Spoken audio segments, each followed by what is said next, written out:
Idaho Falls Pediatrics, proudly supporting kids in our community in 7 Questions with Emmy. Hey guys, welcome back to 7 Questions with Emmy. My guest today is Maliakel, right? Okay, he is a big Broadway star and I'm really honored to be here today because I've actually seen him in Aladdin on Broadway earlier this March. So he plays Aladdin, and should we just hop into the Let's do it. I'm so happy to meet you. I'm so happy to meet you. You're adorable. This is so fun. You're like one of my favorite actors. Oh, so that means a lot. I'm so honored. I'm honored to be with you. Are you okay? So question number 1 is: Yes. I saw you in Broadway earlier this year. What is it like playing Aladdin? Oh man, it is a dream come true. It was my favorite Disney animated film growing up. I don't know how you felt about it, but he was the prince that I wanted to be. I have two brothers, so I'm the middle of 3 boys, and we grew up watching that movie on repeat to the point where my parents were just sick of it. We were just like, you don't even know what a VHS tape is, but we would watch it so much that the VHS itself would start to kind of fall apart a little bit. That's how much we watched it, and we'd build little forts, little pillow forts in our living room and pretend like we were Aladdin jumping off the buildings and dodging the guards and stuff. So to now get to play Aladdin on a Broadway stage and get paid to fly a magic carpet every night it's surreal. It is very, very cool.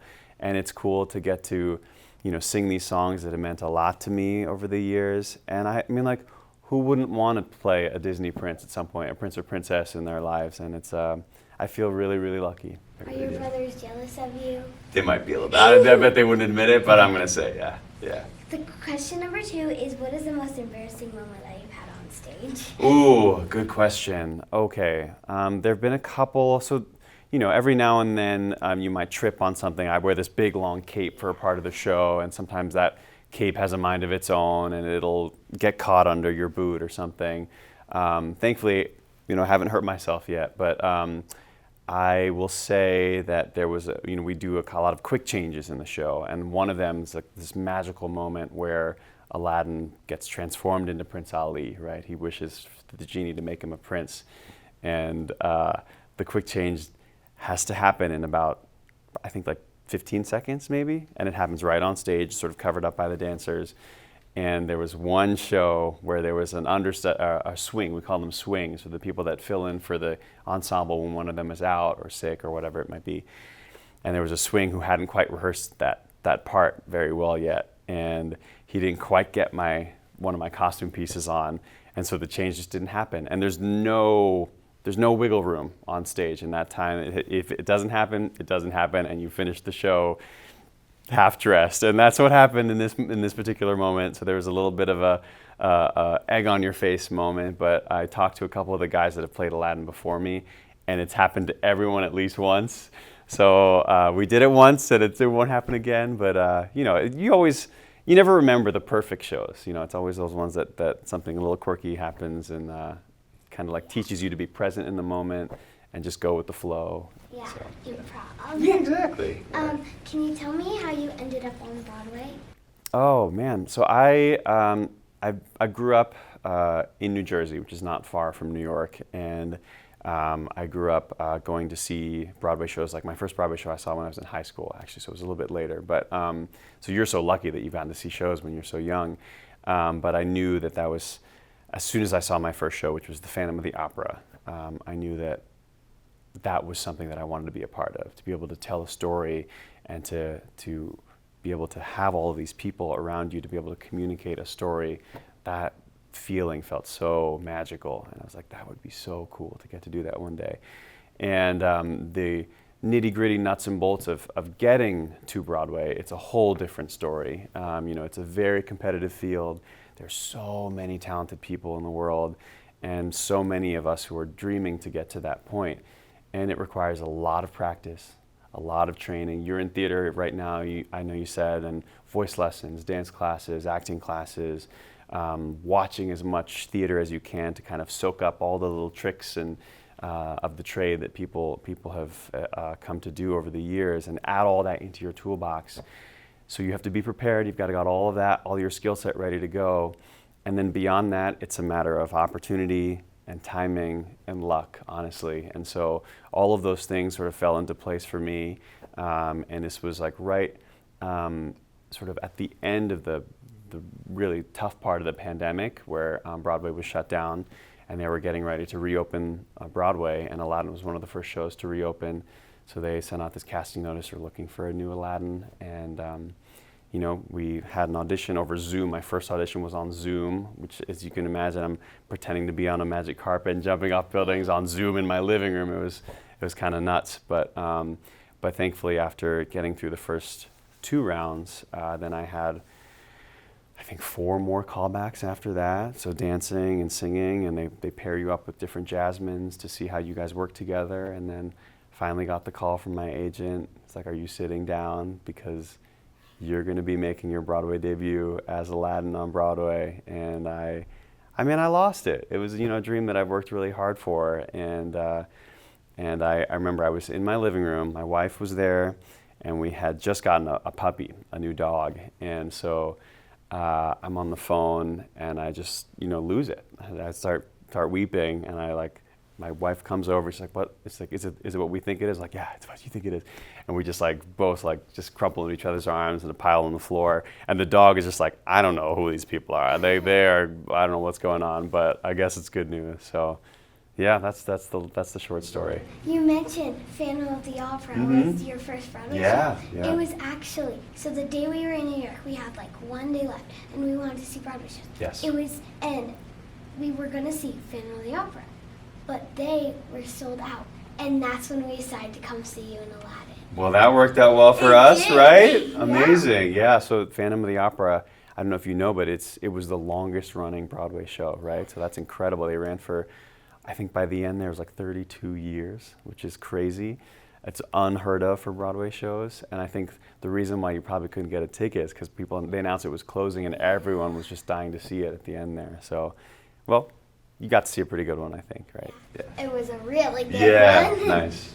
I didn't get to see one that I wanted to see, but I got to see another one that I really loved. Yeah, sometimes that's how life works And now out. it led us to here. Yeah. What is your dream role, and who would you want to act with? Ooh, my dream role hasn't been written yet. I'm going to say that. But I would love a chance at some point down the line to play Sweeney Todd. Do you know that show at all?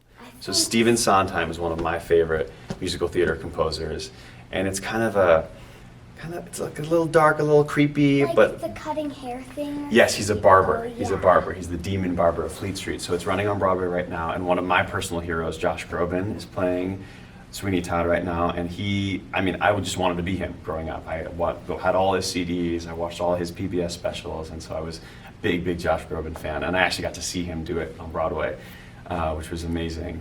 So at some point it'd be really cool to get to do that. Yeah. Yeah.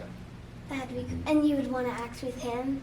Well, I would love to play the role he's playing right now, Yeah. but if I got to do a show with Josh Groban, whatever the role would be, I would take it for sure.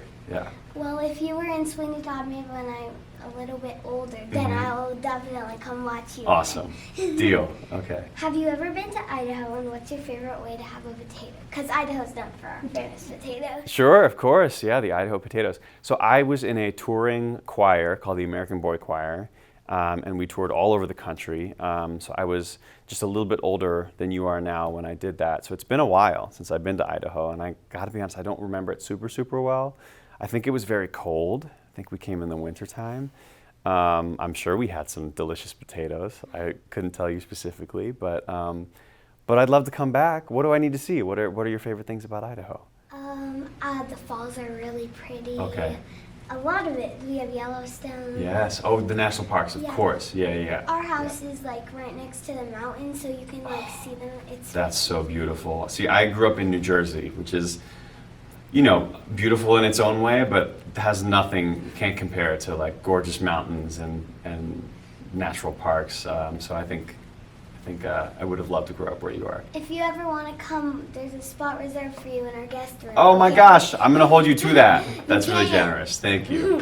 Thank you. But you'll have to sing me and my brother's lullabies to sleep. Done. You got it. Okay. And what's your favorite way to have a potato? What's that? What's your favorite way to have a potato? My favorite way to have a potato. Ooh. I love a waffle fry. Like a good crispy waffle fry. Oh man, yeah, there's not much that can top that. Yeah. You get to perform with the Tabernacle Choir, What is that like?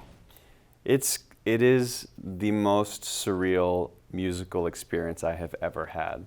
I've been a fan of the choir for a really long time. I got to watch them on TV growing up a lot, and so, there was like a part of me that dreamed about being on stage with them, but I never really thought it would happen. And so to finally be here doing it, the reality of that and the responsibility of that and the privilege of that feels enormous, and I feel really, really grateful and really, really lucky. And then, people say, like, don't meet your heroes because sometimes they might disappoint you.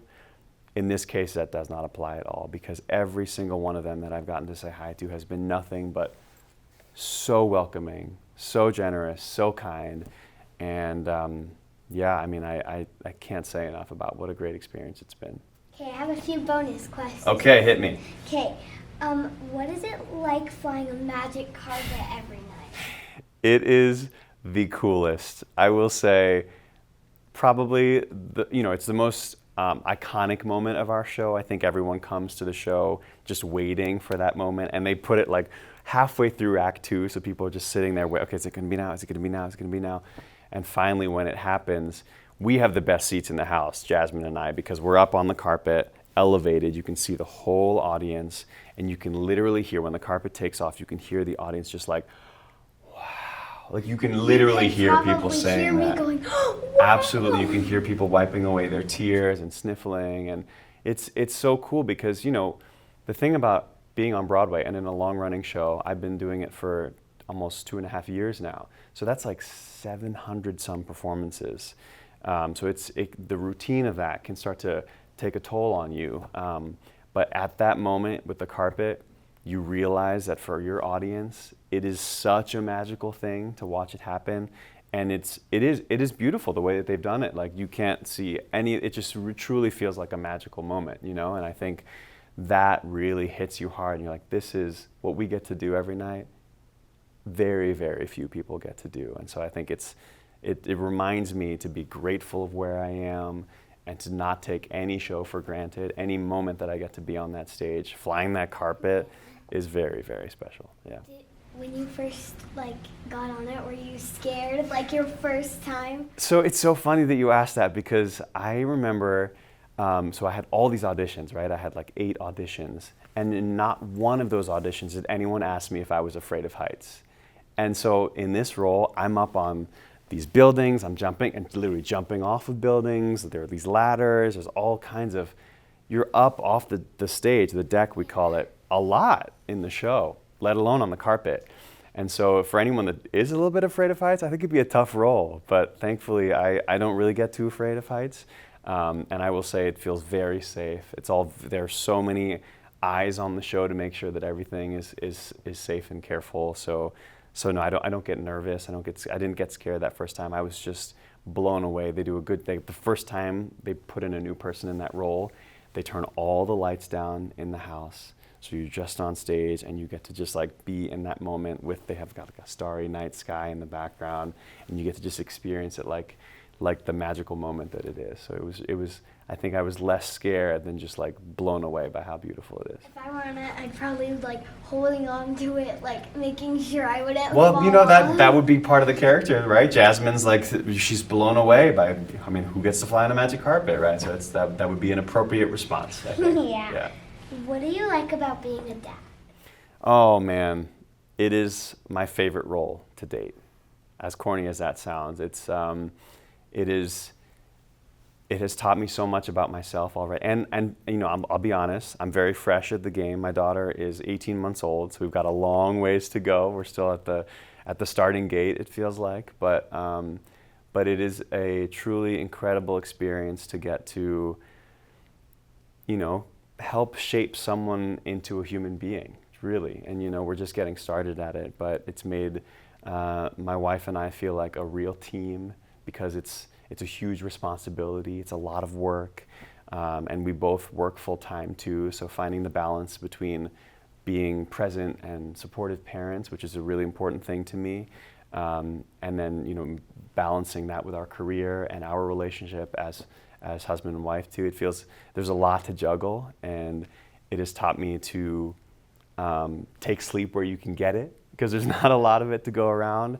It's taught me to be patient and to love unconditionally and go with the flow and adapt. But she's the most amazing thing I've ever seen, and it makes me feel really grateful to have that responsibility, and just, you know, I feel an immense amount of joy getting to be her dad. Has she come and watched you? She's a little young to come see the show. She's only 18 months old. Her name is Nina, but we did get to bring her on stage for the first time and just have her wander around and see some of the props, and I think, I don't know how much of that she'll remember, but it's a moment I will never forget, that's for sure. Yeah. Do you think you'll let her see the show eventually when she's like 2 or 3? I think so, yeah. I mean, we'll it's, you know, it's a pretty long show, so for someone that young to sit through might be a little hard, but we'll definitely get her in there at some point, yeah, just to see, you know, even if she doesn't fully remember it, to just know that her dad got to play that role someday. I think it'd be really cool. Yeah. Okay, what advice do you have for me and our viewers? Do you mean for people that might want to be a performer and want to act? Yeah, I think it's an incredible calling. I think it's a very special thing to get to tell stories, to use your gifts to get to communicate with people in that way. The way that we as artists get to do is a really beautiful thing. I think it's important to keep in mind your why, meaning why you want to do this, what it is that gives you joy and makes you feel like you have purpose and have something special to say. It's so important, more than anything, to remember what it is that makes you special and unique, because that's ultimately what's going to shine through, I think, to an audience. There are so many talented people in the world, and so many people that deserve to get to do this for a living. I think ultimately, you know, so much of it is out of your hands. You can't really control how people view you, what kind of boxes they might put you in. I think the main thing is to remember that you can only control what you can control, right? So that means practicing really hard, being a good, kind person in rehearsals and in those sorts of settings, making sure that you want to be a person that people want to be around, that you leave your ego at the door and just be proud of what it is you get to do every day. I think that's really, really important. Sometimes, you know, you could have the most incredible voice in the world, but you could be a really rough person, someone that people don't really want to be around. And that's going to shine, that's going to show through and overshadow any other talent that you might have. So I think more than anything, stay true to that. Make sure that you are someone that people want to be around and want to work with, and just work really, really hard, because those are the things that you can control. And just trust that everything else will fall into place. Okay. Yeah. You don't have to like do this one, but my little brother named Elliot, his favorite song in the whole world is One Jump Ahead. Do you think you could sing it? Could I sing it? Oh my gosh, I don't even know if I would know the words without like doing the choreography on stage. Maybe one line. I'm trying to think. I'm blanking now. You're putting me on the spot. Okay. Gotta keep one jump ahead of the bread line, one swing ahead of the sword. And then I think that's all I got right now. He's gonna just keep replaying that moment. Oh, great. Well, you got to record it and send me his version. Okay. Deal. Great. He'll be dancing around. We have this little like jungle gym in our basement. Oh, perfect. And so I have an Alexa, and so he will play the music and blast it all the way up and just jump around and his little play gym will be his agrabah? Yes. He'll make me and my other brother be the guards. And that's perfect. That's awesome. Okay, well, I need a video of that whole thing, and I'll watch it before the show, and it'll be my motivation for the next show. Okay, great. Okay, thank you. Of course. Oh, since you say what is this? I have a little present. Oh, man. You don't have to wait till Christmas Day. That's really sweet. Thanks. Should I open it now? Yeah. Okay, all right. You don't have to do that. That's an Idaho Spuddy Buddy. Yes. Oh man, I'm gonna put this on my dressing room station, and I'll think about you before the show. That's really nice. And there's some more things in there. Oh, there's more. Man, okay. That's so nice of you. Okay, we got a little card in here. I'll save that for later. There's a Questions 7 with Emmy. Look at the questions branding quiz. on this. You are ready to go, ma'am. Okay, impressive. And This then, is- so usually when I do my interviews on Zoom, I have a big light box that Yeah. says the person I'm interviewing's name on the bottom. This is the kind of thing where you like put the individual letters on, right? Okay. So you have your own. Does this light up? Yeah. Come on. Look at that. This is so cool. You are the best. This has been really, really fun. You're Thank the you. best. Thank you so much. Of course, of course. Bye. Thanks so much for watching. Remember, new 7 questions interviews are posted every Thursday. Be sure to follow me on Facebook, Instagram, and YouTube. Love you guys. Bye. Idaho Falls Pediatrics, proudly supporting kids in our community, and 7 questions with Emmy.